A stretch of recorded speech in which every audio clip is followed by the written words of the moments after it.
Current affairs के नवीनतम अंक में आप सभी का बहुत बहुत स्वागत है। यहां पर केवल हम महत्वपूर्ण करंट अफेयर्स पढ़ेंगे जो परीक्षा के दृष्टिकोण से उपयोगी हैं। आपको सिर्फ इत्मीनान से पूरे सेशन को देखना है। निरंतर अब आपके सेशन होंगे और हर एक सेशन को आपको देखना है। ये नवीनतम करंट अफेयर्स है, अपडेटेड करंट अफेयर्स है, आगामी सभी परीक्षाओं के लिए बहुत ही उपयोगी है। जो भी परीक्षा आप देने जा रहे हैं, करंट अफेयर्स बहुत उच्चतम गुणवत्ता युक्त जो है करंट अफेयर्स यहां पे मैं आपको पढ़ाऊंगा। एक चीज और मैं बता रहा हूं यहां पे जो आपको सबसे ज्यादा ध्यान रखना है, हर एक क्लास का आप नोट्स बनाते हुए चलिए। मैंने बकायदा आपके YouTube चैनल पे प्लेलिस्ट बना दी है करंट अफेयर्स की, आप उस प्लेलिस्ट को फॉलो करिएगा। सारे सेशन सीक्वेंस से हैं। यदि आप सारे सेशन करंट अफेयर्स के देख लेंगे तो करंट अफेयर्स की दुविधा आपकी समाप्त हो जाएगी। और एक बड़ी विषय वस्तु आप समझिए, करंट अफेयर्स समान अध्ययन का आधार है ना। जो कुछ भी करंट अफेयर्स में घट रहा है उसी से जोड़ करके क्वेश्चन भी आपके बनते हैं, है ना। करंट अफेयर्स समान अध्ययन को जीवंत रखता है, इसलिए हमें करंट अफेयर्स को बहुत बढ़िया तरीके से पढ़ना है। आप लोग मेरे साथ इत्मीनान से करंट अफेयर्स पढ़ेंगे।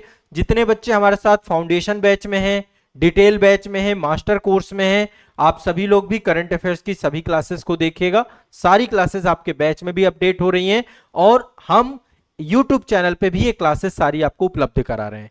करंट से एक भी क्वेश्चन गलत नहीं होगा यदि आप इन सेशन को आराम से देखेंगे, ठीक है। चलिए सत्र का शुभारंभ करते हैं। सबसे पहला करंट अफेयर्स आज का लेते हैं और सबसे पहला करंट अफेयर्स आप सभी का है। अभी आप सभी को पता है कि अब 8वां वेतन आयोग की घोषणा हो चुकी है। सबके नोट्स बनाते हुए चलिएगा और ध्यान रखिएगा ये प्रीलिम्स, मेंस और इंटरव्यू सबको ध्यान में रख करके एक ये डिटेल करंट अफेयर्स क्लास है। केवल महत्वपूर्ण टॉपिक रहेंगे यहाँ पे, ठीक है ना। 8वां वेतन आयोग, अभी आपको पता है 28 अक्टूबर 2025 को केंद्रीय मंत्रिमंडल की बैठक हुई थी और उस बैठक पे 8वां वेतन आयोग जो आप सभी का है उसे लागू कर दिया गया, उसको स्वीकृति दे दी गई है। अभी लागू नहीं किया गया, अभी उसके लेकर के बकायदा आयोग गठित हो चुका है। चूंकि नाम ये देखिए पे कमीशन, तो एक कमीशन बनाया जाएगा, कमीशन की एक संरचना होगी, उसका एक कार्यकाल होगा, है ना। तो आमतौर पे जो 8वां वेतन आयोग है इसकी जो घोषणा हुई है, सबसे पहले आप लोग ये समझिए कि इसमें कितने सदस्य होते हैं 8वें वेतन आयोग में। एक तो अध्यक्ष होता है, चेयरपर्सन, एक इसमें अंशकालिक सदस्य होता है, अंशकालिक सदस्य मतलब पार्ट टाइम मेंबर होता है, और एक सदस्य इसमें सिक्योरिटी के पद पर होता है, यानी एक सदस्य सचिव होता है। तीनों चुन भी लिए गए हैं, तो मैं तीनों के बारे में भी आगे बताऊंगा। उससे पहले वेतन आयोग का क्या काम होता है, एक्चुअल में वेतन आयोग क्यों बनाया जा रहा है। केंद्र सरकार अपने कर्मचारियों के वेतन ढांचे को संशोधित करने के लिए, पेंशन के भुगतान का निर्धारण करने के लिए दो चीजें हैं। एक तो जो लोग कर्मचारी अभी वर्तमान में हैं, केंद्र सरकार की नौकरी पर हैं, ये केंद्र सरकार का वेतन आयोग है, ये भी ध्यान रखिएगा। राज्य सरकार अपने अलग अलग वेतन आयोग लेकर आती है। तो केंद्र सरकार अपने कर्मचारियों के वेतन ढांचे को संशोधित करने के लिए, पेंशन का भुगतान करने के लिए एक मतलब प्रॉपर रेजोल्यूशन लाया जाता है, संकल्प प्रस्ताव लाया जाता है और फिर वेतन आयोग का गठन किया जाता है। ये एक आपका प्रशासनिक निकाय है, एडमिनिस्ट्रेटिव बॉडी है आपकी पूरी की तरीके से, ठीक है। इसमें प्रीलिम्स में भी क्वेश्चन बन सकता है, मेंस में भी क्वेश्चन बन सकता है। सामान्य परिस्थितियों में केंद्र सरकार प्रत्येक 10 वर्ष पर वेतन आयोग का गठन करती है। 1947 से लेके अब तक 7 वेतन आयोग बन चुके हैं, अब आपका 8वां वेतन आयोग है ये। तो वेतन आयोग के द्वारा प्रति माह न्यूनतम वेतन की सिफारिश की जाती है। प्रति माह न्यूनतम वेतन की न्यूनतम वेतन कितना होना चाहिए। अब जैसे पहला वेतन आयोग जब बना था आपका 1946-47 में, जब देश आजाद हुआ आपका, तो 55 रुपए प्रति माह न्यूनतम वेतन हुआ करता था उस टाइम पे, है ना। दूसरा वेतन आयोग 1957 से 1959 के बीच में मतलब उसका टेन्योर रहा, तो 80 रुपए न्यूनतम वेतन रहा उस समय। फिर 100, अब सोचिए उस समय सरकारी सर्विसेज का क्रेज क्यों नहीं था, पहले तो महंगाई भी इतनी नहीं हुआ करती थी, बाकी वेतन कम हुआ करता था। तीसरा वेतन आयोग, अब देखिए अलग अलग फार्मूला है, मैं इसको अभी बाद में बताऊंगा, मैं एक जनरल आपके दिमाग में बता रहा हूं। 1970 से 1973 के बीच में तीसरा वेतन आयोग बना और उस समय सैलरी 185 रुपए हुआ करते थे। चौथा वेतन आयोग 1983 से 1986 के बीच में बना और सैलरी 750 रुपए, ठीक है। इसके बाद न्यूनतम वेतन की बात कर रहे हैं, कम से कम वेतन, अधिकतम तो बड़े बड़े जो अब जैसे प्रेसिडेंट ऑफ इंडिया का वेतन भी तय होता है इसी दौरान पे। चौथा वेतन आयोग जो आपका है उसमें 1983 से 1986 और 750 रुपए वेतन हो गया। पांचवा वेतन आयोग 1994 से 1997 2550 रुपए का वेतन। छठवां वेतन आयोग 2006 से 2008 के बीच में था 7000 रुपए का वेतन। और सातवां आपका जो वेतन था न्यूनतम 2014 से 2016 और न्यूनतम वेतन 18,000 रुपए। तो ये समय अब देखिए आठवां लग रहा है, तो अब न्यूनतम वेतन आपका बढ़ेगा। ओवरऑल आप ये समझिए कि वेतन की बढ़ोतरी होगी, क्योंकि जो इस समय महंगाई दर है उन सब के आधार पे पूरा का पूरा वेतन को लेकर के। तो वेतन आयोग का काम क्या है? सरकारी कर्मचारियों के वेतन संरचना को फिर से एक बार देखना, पे ग्रेड वगैरह क्या है, लाभ भत्ते, इन सब की सिफारिश केंद्र सरकार पहले करती है, फिर राज्य सरकार भी वेतन आयोग अपने अपने बनाते हैं, ठीक है। और वेतन आयोग के साथ साथ पेंशन वगैरह का भी यहीं पर सिफारिश किया जाता है। तो पारिश्रमिक भत्ते में भी वृद्धि होती है। वेतन आयोग की सिफारिशें सरकार को बाध्यकारी नहीं होती हैं, यह भी ध्यान रखिएगा। वेतन आयोग जो भी सिफारिशें करेगा वो सरकार के लिए बाध्यकारी नहीं है, ठीक है। तो आठवां वेतन आयोग आपका बनाया जा चुका है। अब देखिए इसमें कई सारी चीजें होती हैं। अब आठवें वेतन आयोग में आपको पता है वेतन आयोग मुद्रास्फीति जो इन्फ्लेशन है उसके प्रभाव को कम करने के उद्देश्य से केंद्र सरकार के कर्मचारियों और पेंशन भोगियों को महंगाई भत्ते और महंगाई राहत को लेकर एक पूरा का पूरा फॉर्मूला देता है जिसके आधार पे उनका वेतन बनता है, ठीक है। तो ये आपको दिमाग में बैठा के चलना है। फिटमेंट फैक्टर, अभी आपने देखा कि इसको लेकर के फिटमेंट फैक्टर की बात बहुत सारी हुई, इसको लेकर के जो है हम बाद में बात करेंगे। सबसे पहले समझने का प्रयास करते हैं कि जो आठवां वेतन आयोग है इसके अध्यक्ष कौन है, ठीक है, और जो है इसमें कितने मेंबर्स हैं, कितने सदस्य हैं, सारी चीजों को लेकर के मैं एक बार आपको यहाँ पे लिस्ट बताता हूं। ये है आठवें वेतन आयोग के अध्यक्ष बनाई गई हैं जस्टिस रंजना प्रकाश देसाई। ये एक फैक्चुअल डेटा है, दिमाग में बैठा लीजिए, रट जाइए। जस्टिस रंजना प्रकाश देसाई जो सर्वोच्च न्यायालय की पूर्व न्यायाधीश रह चुकी हैं, और इनके साथ अन्य सदस्यों में हैं प्रोफेसर पुलक घोष और पंकज जैन, ठीक है। पंकज जैन जो है सचिव के पद पर है, पंकज जैन सचिव के पद पर हैं। प्रोफेसर पुलक घोष जो है आपके, ये इनके साथ हैं, पूर्णकालिक सदस्य के तौर पे हैं आपके ये। पेट्रोलियम सचिव पंकज जैन को सदस्य सचिव बनाया गया। तो टोटल 3 लोग हैं, 3 लोग हैं। 18 महीने के अंदर अंदर इनको अपनी सिफारिशें सरकार को देना है। 18 महीने का टाइम पीरियड है, टेन्योर है इनके पास। तो आठवां वेतन आयोग में एक अध्यक्ष हैं जस्टिस रंजना प्रकाश देसाई। नोट्स बनाते हुए चलिएगा, लिखते हुए चलिएगा, ठीक है।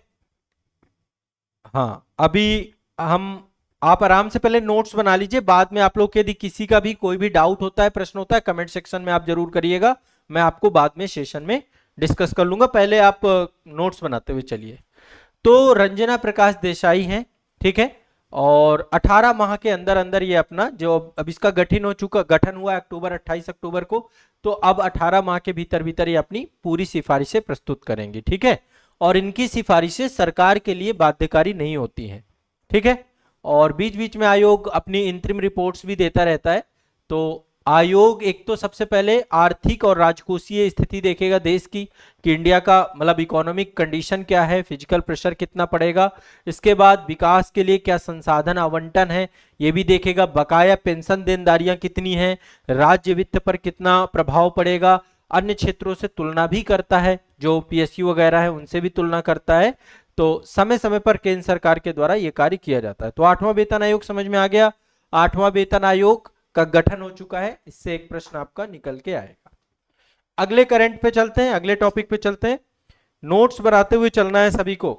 मेरी क्लास में आप सभी के नोट्स बनने चाहिए, ठीक है। एक देश है तिमोर लेस्ते, हाँ ये तिमोर लेस्ते एक छोटा सा देश है। कहां पर है? पैसिफिक प्रशांत महासागर पे आप इसको देख सकते हैं। ईस्ट तिमोर जो आपका है, तिमोर लेस्ते का ही मतलब उसका पूरा नाम है, ईस्ट तिमोर बोलते हैं, तिमोर लेस्ते भी बोलते हैं। अभी वो आसियान का मेंबर बन चुका है, 11वां सदस्य देश बन चुका है आसियान का। 11वां सदस्य देश ऑफिशियली बन चुका है। आसियान क्या है? आपका दक्षिण एशियाई देशों का संगठन है आसियान, ठीक है। तो साउथ ईस्टर्न जितने भी देश हैं, जिसमें टोटल 10 मेंबर थे अभी, और छोटे छोटे ये देश हैं, इंडोनेशिया हो गया, थाईलैंड हो गया, मलेशिया हो गया, सिंगापुर हो गया, फिलीपींस हो गया, ठीक है, जितने भी यहाँ पे, वियतनाम हो गया, लाओस हो गया, कंबोडिया हो गया। अब इसका एक 11वां मेंबर बन चुका है ईस्ट तिमोर। अभी देखिए जितने भी संगठन है, चाहे ब्रिक्स हो, चाहे G20 हो, चाहे संघाई सहयोग संगठन हो, चाहे आसियान हो, सबका विस्तार हो रहा है, ठीक है, कंटिन्यूअस सबका विस्तार हो रहा है। तो उसी विस्तार में एक विस्तार हो रहा है, आसियान में 11वां मेंबर आ चुका है। काफी पहले इसकी घोषणा की जा चुकी थी, लेकिन ऑफिशियली अब इसने ज्वाइन कर लिया है, ठीक है। अब जैसे आमतौर पे जितने भी शिखर सम्मेलन होते हैं, आप पीछे देखते होंगे, उसमें सब में झंडे फहराए जाते हैं। तो अब 11 झंडे फहराए जाएंगे इसमें। 11वां मेंबर ईस्ट तिमोर बन चुका है। क्लियर है, स्पष्ट है। तो आसियान की सदस्यता को लेकर एक लंबा प्रोसेस होता है, ऐसा नहीं होता कि तुरंत हो जाए। सन 2000 के आसपास में बातचीत होनी चालू हुई थी, और लगभग समझिए अब जाकर के सदस्यता प्राप्त हुई है। तो एक लंबा टाइम पीरियड लगता है। और अभी ईस्ट तिमोर के जो वर्तमान राष्ट्रपति हैं, इनका नाम है जोसे रामोस होर्टा, ठीक है, जोसे रामोस होर्टा, ठीक है। तो उनके द्वारा जो है ये सदस्यता को ग्रहण किया गया है।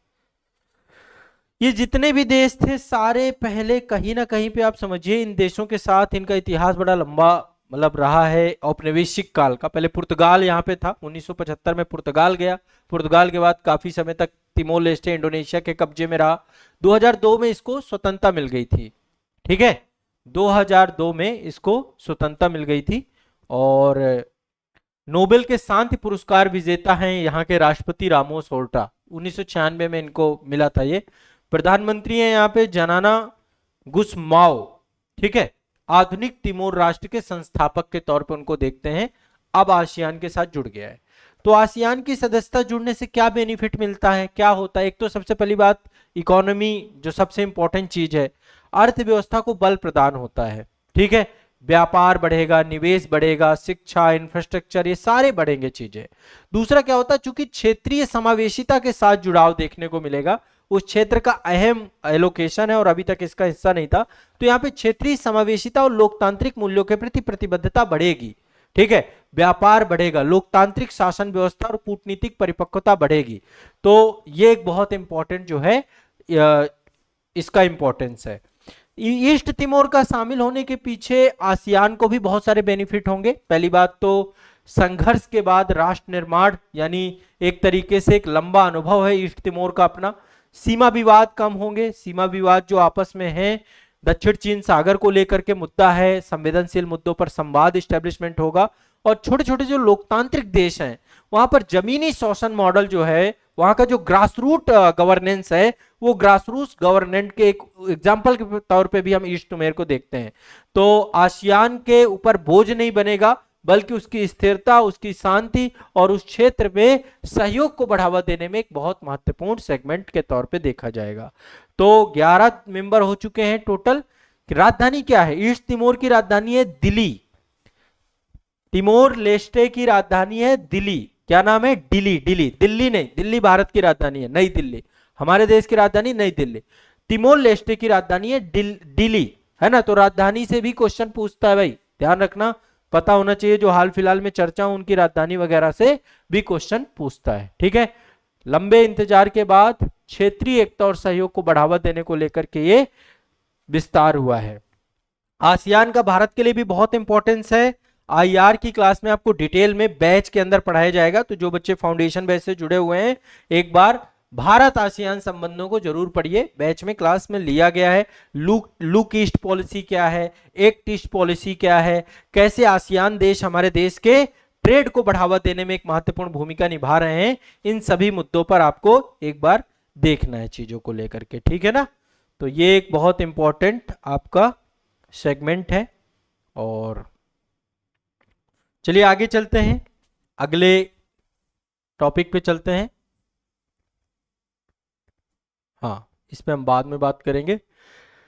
हमारे देश के राष्ट्रपति प्रथम नागरिक होते हैं, और अभी हाल ही में द्रौपदी मुर्मू जी, जो हमारे देश की महामहिम राष्ट्रपति हैं, 29 अक्टूबर 2025 को हरियाणा के अंबाला एयरफोर्स स्टेशन से जो राफेल लड़ाकू विमान है उसमें उन्होंने उड़ान भरी और ये देश की पहली राष्ट्रपति बन गई जिन्होंने राफेल में उड़ान भरी है। ठीक है, अभी राफेल नए नए आपको पता लड़ाकू विमान फ्रांस से लिए गए हैं। ठीक है, तो लड़ाकू विमान अभी देखिए, एक तो आपका राफेल है, सुखोई है ना, और सुखोई से ऑलरेडी पहले मतलब सुखोई से उड़ान भर चुकी हैं, राफेल से अब भर रही है। आपको पता है सर्वोच्च सेनापति होती है सेना की, राष्ट्रपति, है ना। तो ओवरऑल ये एक बहुत बड़ा मोमेंटम है और राष्ट्रपति के रूप में सशस्त्र बल जो है उनकी सर्वोच्च कमांडर होने के नाते एक तरीके से प्रतीकात्मक पुष्टि के तौर पे आप देख सकते हैं, है ना। ओवरऑल राष्ट्रपति का एक बहुत बड़ा पद है हमारे देश में, जो उसका महत्व तो यही है कि ये सुप्रीम कमांडर है हमारी पूरी आर्मी की, जितनी भी आर्म्स फोर्स है सबकी सुप्रीम कमांडर है।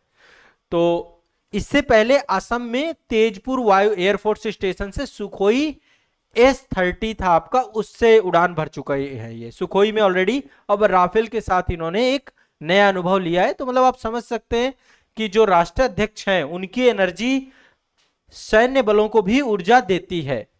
ठीक है, तो ये एक बहुत बड़ा जो है मोमेंट है और राष्ट्रपति मुर्मू जो हैं अपने आप में एक बहुत ही जो है एक योग्य राष्ट्रपतियों की श्रेणी में हैं और इनके द्वारा राफेल से अभी उड़ान भरी गई है। तो ये दिमाग में बैठा के चाहिए, 30 मिनट के आसपास पूरी की पूरी ये उड़ान थी। हो सकता है इससे प्रश्न पूछ ले, किसी भी तरीके से क्वेश्चन आ जाए। ठीक है, आपको पता है राफेल अभी ऑपरेशन सिंदूर जब हुए थे ना, तो ऑपरेशन सिंदूर में राफेल ही लगाए गए थे। तो अब ओवरऑल इंडिया के सबसे टॉप क्लास फाइटर जेट है, फाइटर विमान है, तो कोई दिक्कत वाली बात है नहीं इस पे, है ना। तो ये एक चीज ध्यान रखिएगा। अब इसको एक तरीके से देखा जा सकता है, जब इस तरीके की घटना हो ना तो इन घटने को थोड़ा सा समझने की कोशिश किया करिए। आप चूंकि सिविल सर्विसेज की तैयारी कर रहे हैं तो यह उड़ान केवल एक औपचारिक उड़ान नहीं है। इसको औपचारिक उड़ान ना देख करके, चूंकि हमारे देश की प्रथम नागरिक हैं, सेना की सर्वोच्च सुप्रीम कमांडर हैं, तो ये एक कोऑर्डिनेशन दिखाता है, एक समन्वय दिखाता है, एक सामंजस्य दिखाता है सिविल मिलिट्री हार्मनी का। यानी कि नागरिक नेतृत्व और सैन्य बलों के बीच सामंजस्य की बात करता है, उसके प्रतीक के तौर पे आप इसको देख सकते हैं। राष्ट्रपति की रक्षा बलों के प्रति संवेदनशीलता को देख सकते हैं, सक्रिय भागीदारी को देख सकते हैं। देखिए हमारे प्रधानमंत्री जी भी समय समय पे हमारे सैन्य बलों का हौसला बढ़ाते रहते हैं। आप देखेंगे जितने बड़े बड़े पर्व हैं, चाहे दीपावली हो, होली हो, विभिन्न पर्वों पर सैन्य बलों के साथ ये पर्व मनाते हैं। उसी प्रकार से हमारी राष्ट्रपति भी रक्षा बलों के प्रति संवेदनशीलता और सक्रिय भागीदारी को इससे हम देख सकते हैं। इससे सैन्य कर्मियों का मनोबल बढ़ता है, जनता के बीच भारत की सामरिक क्षमता के प्रति जागरूकता बढ़ती है और राष्ट्रपति की संवैधानिक भूमिका केवल प्रतीकात्मक नहीं है बल्कि प्रेरणादायक और सहभागी के तौर पे आप इसको देख सकते हैं। तो राफेल लड़ाकू विमान को जो है अभी उड़ाया है राष्ट्रपति द्रौपदी मुर्मू जी ने। अंबाला वायु एयरफोर्स स्टेशन हरियाणा में है आपका। ग्रुप कैप्टन रहे अमित गहानी, ये भी ध्यान रखिएगा। ग्रुप कैप्टन कौन थे, पायलट कौन थे, अमित गहानी। ठीक है, इससे पहले सुखोई S-30 MKI में 8 अप्रैल 2023 को तेजपुर असम में जो है कर पाई है। तो एक ऐतिहासिक दो अलग अलग वायुसेना लड़ाकू विमानों को उड़ान भरने वाली ये भारत की पहली राष्ट्रपति बन चुकी है और ये एक आपको दिमाग में बैठा के चलना है। ठीक है, तो नागरिक सैन्य तालमेल की प्रतीक के तौर पे हम इसे देख सकते हैं। एक खबर ये भी काफी चर्चा में रही और मुझे लगता है कि आप सभी को जानना चाहिए। राष्ट्रपति ट्रंप समय समय पे चर्चा में रहते हैं और ट्रंप को अभी दक्षिण कोरिया का सर्वोच्च सम्मान दिया गया है, स्वर्ण मुकुट प्रदान किया गया है साथ में, है ना। तो 29 अक्टूबर 2025 को दक्षिण कोरिया में इनका स्वागत किया गया डोनाल्ड ट्रंप महोदय का और इनको ग्रैंड ऑर्डर ऑफ मुनुगुआ, ये एक आपका जो है वहां का सर्वोच्च नागरिक पुरस्कार है, ग्रैंड ऑर्डर ऑफ मुनुगुआ, मुनुगुआ इससे सम्मानित किया गया। ग्रैंड ऑर्डर ऑफ मुनुगुआ जो है दक्षिण कोरिया का सर्वोच्च राष्ट्रीय सम्मान है और एक तरीके से यह सम्मान ट्रंप जो भी हाल ही में बहुत सारे देशों के बीच में तनाव चल रहे हैं उसमें पीस मेकर की जो भूमिका है, उनकी शांति दूत की भूमिका है, उस भूमिका के तौर पे इसको दिया गया है। अभी आपको पता है नोबेल के शांति पुरस्कार को लेकर के भी बड़ा चर्चा में रहे, क्योंकि शांति पुरस्कार ट्रंप को नहीं मिला है। इस पे हम शांति पुरस्कार पे बाद में बात करेंगे, करंट वाले सेगमेंट पे ही हम सारे नोबेल पुरस्कार ले लेंगे। तो उत्तर कोरिया के साथ दक्षिण कोरिया का विवाद रहता है। दक्षिण कोरिया आपको मैप में दिखना चाहिए, चाइना, चाइना के पूरब में दो देश हैं, उत्तर कोरिया, दक्षिण कोरिया। तो दक्षिण कोरिया बहुत डेवलप्ड कंट्री है, बहुत बड़ी बड़ी कंपनियां हैं वहां की दक्षिण कोरिया की।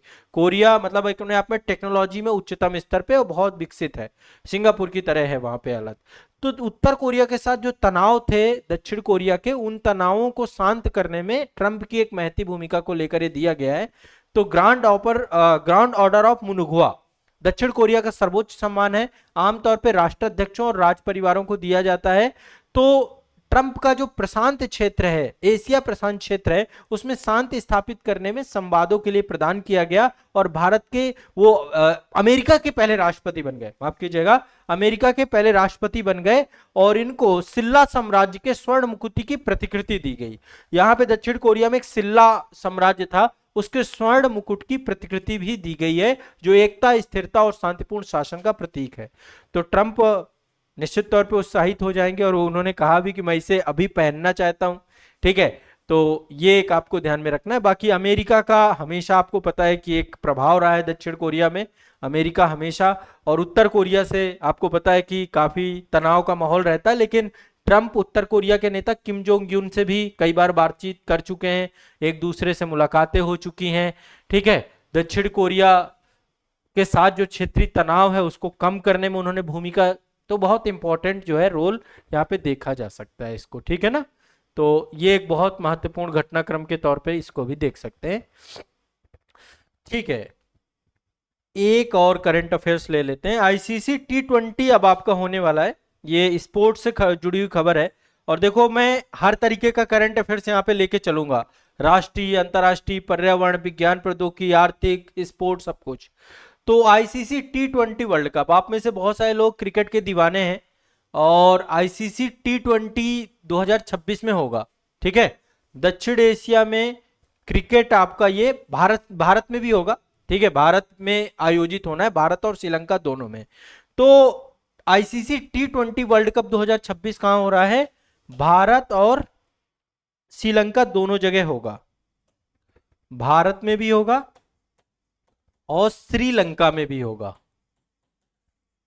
दोनों जगह पे ये आपका होना है। फाइनल आपका अहमदाबाद में होगा, संभावना यही है। ठीक है, फाइनल इसका या तो अहमदाबाद में होगा या तो कोलंबो में होगा। ठीक है, ये पाकिस्तान यदि इस वर्ल्ड कप में कहां पहुंचता उसी के आधार पे निर्भर करता है। तो भारत और श्रीलंका दोनों के द्वारा मेजबानी की जाएगी। और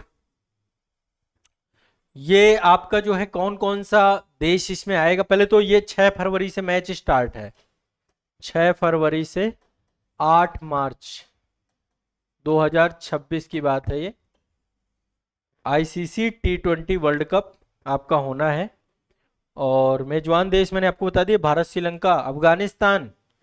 ये जो अभी T20 विश्व कप का प्रदर्शन है उसी के आधार पे 60 जो टॉप 7 टीमें हैं वही ली जाएंगी इसमें। अफगानिस्तान, ऑस्ट्रेलिया, बांग्लादेश, इंग्लैंड, दक्षिण अफ्रीका, संयुक्त राज्य अमेरिका भी रहेगा इस बार, अमेरिका की टीम भी रहेगी, और वेस्ट इंडीज। ठीक है, और अभी आईसीसी T20 की जो रैंकिंग होती है, हर बार रैंकिंग जारी की जाती है, उस रैंकिंग के आधार पे आयरलैंड, न्यूजीलैंड और पाकिस्तान रहेंगी। बाकी जो क्वालिफायर होते हैं, कई सारे क्वालिफायर भी होते रहते हैं, उनके आधार पे भी टीमों का चयन किया जाता है। तो ये आपको दिमाग में बैठा के चलना है। अहमदाबाद में नरेंद्र मोदी स्टेडियम है, सबसे बड़ा स्टेडियम। मुंबई में वानखेड़े स्टेडियम है। बंगलुरु में एम चिन्नास्वामी स्टेडियम है। आपको पता है यहाँ पे एक घटना घटी थी जब आरसीबी के द्वारा क्रिकेट जीतने के बाद यहाँ पे प्रोग्राम हुआ। तो एम चिन्नास्वामी स्टेडियम है चेन्नई में। चेपाक स्टेडियम है आपका, है ना, कई सारे स्टेडियम है हमारे। तो 6 फरवरी से स्टार्ट हो जाएगा और लगभग 8 फरवरी को इसका फाइनल खेला जाएगा, समापन होगा। टोटल 20 टीमें होंगी और आईसीसी के द्वारा ये मैच करवाया जाएगा। तो एक खबर आपकी क्रिकेट और स्पोर्ट्स से, आगामी एक क्रिकेट गतिविधि है जो प्रश्न के रूप में आपको परीक्षा हॉल में दिख सकती है। ठीक है, तो करंट अफेयर्स आप सभी को बस याद कर लेना, जितनी चीजें बताऊं नोट्स बनाते जाओ, जितनी चीजें आपको बताऊं लिखवाऊं बढ़िया आराम से, एक एक क्लास बाय क्लास आप अपने नोट्स बनाते हुए चलो। आपके करंट अफेयर्स के क्वेश्चन आपके नोट से ही पूछे जाएंगे। ठीक है, ये लेटेस्ट करंट अफेयर्स हैं,